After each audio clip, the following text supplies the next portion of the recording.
तकरीबन 4 लाख एहतजाजी सड़कों पर हैं बांग्लादेश की और जमकर यहां लूटपाट की गई है।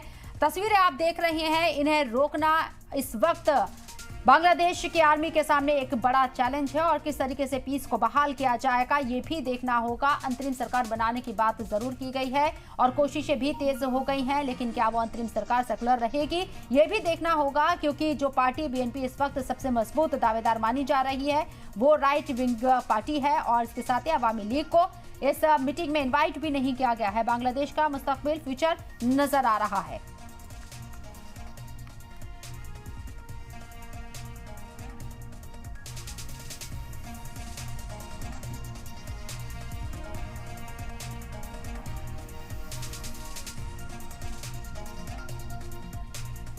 और शेख हसीना पर अभी की बड़ी खबर आपको बता दें, यहाँ करीब 3:30 बजे से यहाँ पर भारत में शेख हसीना मौजूद है। तख्ता पलट के बाद हिंडन एयरपोर्ट पर पहुंच चुकी हैं। अजीत डोभाल ने शेख हसीना से मुलाकात की है। शाम 5:36 पर शेख हसीना के जहाज की लैंडिंग हिंडन एयरपोर्ट पर हुई थी और शाम 5:36 पर शेख हसीना के जहाज की लैंडिंग के बाद हिंडन एयरपोर्ट पर लैंडिंग के बाद अजीत डोभाल उनसे मुलाकात करने के लिए पहुंचे थे। एक लंबी बातचीत हुई है। जाहिर सी बात है कि जो सिचुएशन है, जो हालात है, उसको लेकर बातचीत तो हुई होगी और कब तक भारत में रह सकती हैं शेख हसीना, इसको लेकर आगे क्या प्लान होगा। पीएम की रिहाइशगाह पर भी मीटिंग चल रही है। तमाम मुद्दे डिस्कस किए जाएंगे, ऐसी उम्मीद जाहिर की जा रही है। हिंदुस्तान बहुत करीब से पैनी नजर इस पूरी सिचुएशन के ऊपर बनाए हुए हैं, क्योंकि हिंदुस्तान के ऊपर सीधा ये पूरा मामला असर डाल सकता है। इसको देखते हुए हिंदुस्तान अपनी हिकमत अमली, यहाँ की गवर्नमेंट, मोदी सरकार अपनी हिकमत अमली तैयार कर रही है। वाज़ेह रही कि शेख हसीना सरकार को समर्थन रहा है इंडिया का, भारत का, और अब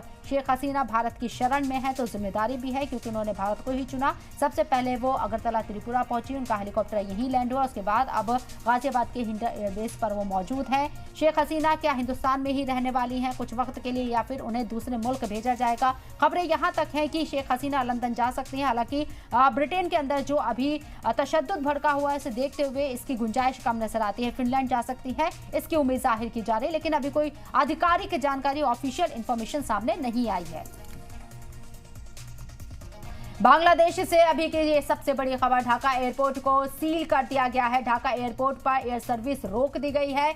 ढाका से सभी उड़ानों को रोक दिया गया है। पूरी तरीके से इमरजेंसी ढाका के अंदर, बांग्लादेश के अंदर नजर आ रही है और बांग्लादेश की राजधानी ढाका में एयरपोर्ट को सील कर दिया गया है। किसी भी फ्लाइट को उड़ने की इजाजत नहीं है। कोई भी पैसेंजर इस वक्त बांग्लादेश से बाहर नहीं जा पाएगा। और ये तस्वीरें आप देखिए, पीएम की रिहाइशगाह में ये जो स्टूडेंट एहतजाज कर रहे थे अब वो उपद्रवी बन चुके हैं और पीएम की रिहाइशगाह को निशाना बना रहे हैं। और साथ ही साथ आपको बता दें, ढाका एयरपोर्ट को अभी फिलहाल सील कर दिया गया है। किसी भी उड़ान की परमिशन नहीं है और तस्वीरें लगातार बांग्लादेश के हालात की आप देख रहे हैं। पार्लियामेंट में एहतजाजियों का कब्जा हो चुका है और किस तरीके से मौज उड़ाते हुए एहतजाजी नजर आ रहे हैं, लेकिन ये देश बर्बाद हो रहा है। क्या इस बात से ये बेखबर है या फिर इस बात को समझने की कोशिश नहीं कर रहे हैं? और क्या विदेशी ताकतें इन्हें प्रोवोक कर रही हैं जो बांग्लादेश को जला रही हैं? बांग्लादेश की आवाम खुद इस वक्त बांग्लादेश की दुश्मन बनी हुई है। किस तरीके से सरकारी संपत्तियों को, जायदाद को नुकसान पहुंचाया जा रहा है, ये तस्वीरें भी सामने है। शेख मुजीबुर रहमान की मुजस्मे को शहीद करने की कोशिश हो रही है, उसे तोड़ा जा रहा है। शेख मुजीबुर रहमान जो कि बांग्लादेश की रीढ़ की हड्डी है, उनकी क़यादत में बांग्लादेश बना और बांग्लादेश बनाने के लिए उन्होंने कितनी कुर्बानियां दी, क्या बांग्लादेश की आवाम ये भूल चुकी है? फिलहाल सड़कों पर ऐसा ही नजर आ रहा है।